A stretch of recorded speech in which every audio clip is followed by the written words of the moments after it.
फिर से बहुत बहुत स्वागत, अभिनंदन और वेलकम करता हूँ आपके अपने चैनल पे, जहाँ पे हम लोग करते हैं लॉ, एजुकेशन, मोटिवेशन और फाइनेंस की बातें। आज हम लोग लॉ की कड़ी को आगे बढ़ाते हुए जानेंगे कि मेंटेनेंस क्या होता है, क्योंकि कमेंट बॉक्स में हमारे एक साथी ने पूछा था कि मेंटेनेंस के बारे में आप थोड़ा सा एक डिटेल वीडियो बना दीजिए ताकि हम इसको डिटेल में समझ पाएँ कि मेंटेनेंस एक्चुअल में होता क्या है। उससे आगे उस मेंटेनेंस के टॉपिक को क्लैरिफाई करने से पहले मैं जो भी हमारे व्यूअर नए जुड़े हैं, जिन्होंने अभी तक चैनल को सब्सक्राइब नहीं किया है, उनसे फिर से रिक्वेस्ट करूंगा कि आप एक बार चैनल को सब्सक्राइब कर लीजिए और बेल आइकन को भी हिट कर दीजिए ताकि आपको अपकमिंग वीडियो की सूचना तुरंत मिल जाए। और जैसा कि मैंने पहले बताया कि जो हमारा चैनल है ये लॉ और फाइनेंस के एजुकेशन के ऊपर बेस्ड है, तो आज के डेली लाइफ में आपको ये प्रयोग में आने वाला है और आपको डेली लाइफ में इससे काफ़ी इजी होती है, सहूलियत मिलती है। तो आगे हम बढ़ते हैं और समझते हैं कि मेंटेनेंस क्या होता है। तो मेंटेनेंस एक तरीके से इसको हिंदी में भरण पोषण बोला जाता है या आम बोलचाल के भाषा में इसको खर्चा पानी बोला जाता है। तो ये चर्चा में किस लिए है, क्योंकि आजकल कोर्ट में, चाहे वो डिस्ट्रिक्ट कोर्ट हो, चाहे हाई कोर्ट हो, चाहे सुप्रीम कोर्ट हो, तलाक के केसेज बहुत आ रहे हैं। और तलाक के केसेज का स्टार्टिंग जैसे ही हस्बैंड एंड वाइफ के बीच में डाइवोर्स फाइल होता है और या वो अलग सेपरेट रहना शुरू कर देते हैं, तो वाइफ की तरफ से सबसे पहला जो केस फाइल किया जाता है हस्बैंड के खिलाफ, वो होता है मेंटेनेंस का। मेंटेनेंस का मतलब कि वाइफ उससे अलग रह रही है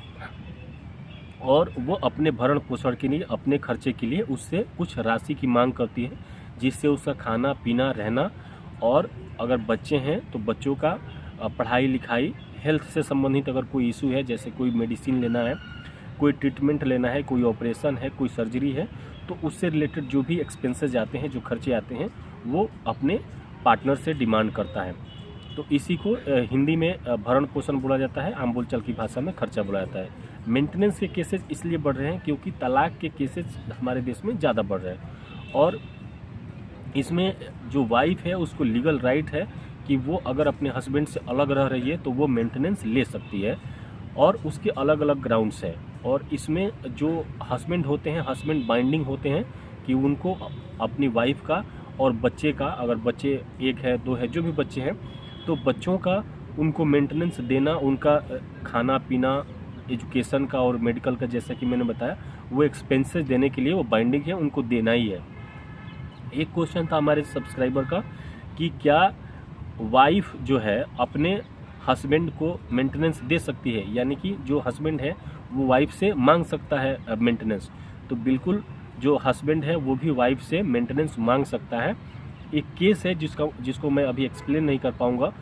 वो एक केस ऐसा था कि एक जो हस्बैंड है वो कनाडा में रहता था, कनाडा बेस्ड था, और वो अब शादी करके इंडिया में आया। इंडिया में जो वाइफ थी वो गवर्नमेंट जॉब में थी और बच्चों के एजुकेशन के लिए दोनों में से किसी एक,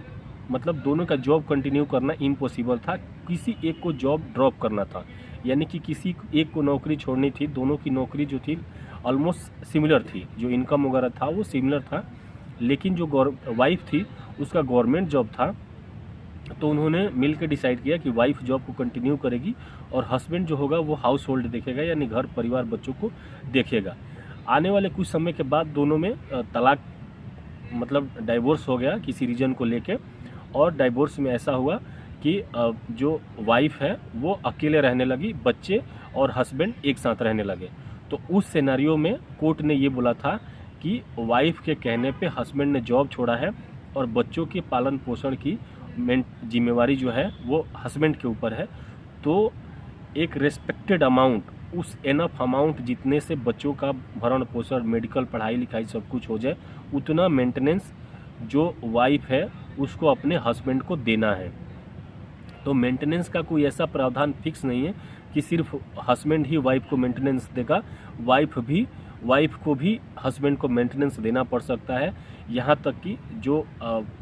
बच्चे हैं उनको अपने माँ बाप को मेंटेनेंस देना मैंडेटरी होता है, इन केस कि वो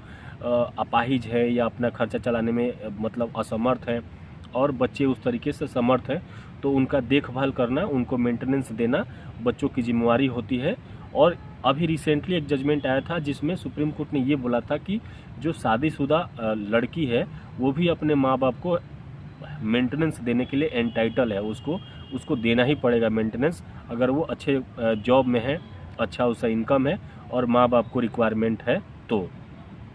तो मेंटेनेंस से संबंधित इतना ही। मैं एक और बताता हूँ, मेंटेनेंस जो डील किया गया है CRPC के सेक्शन 125 में डील किया गया है और उसमें क्राइटेरिया इसको बताया गया है। हालांकि जो भी मेंटेनेंस का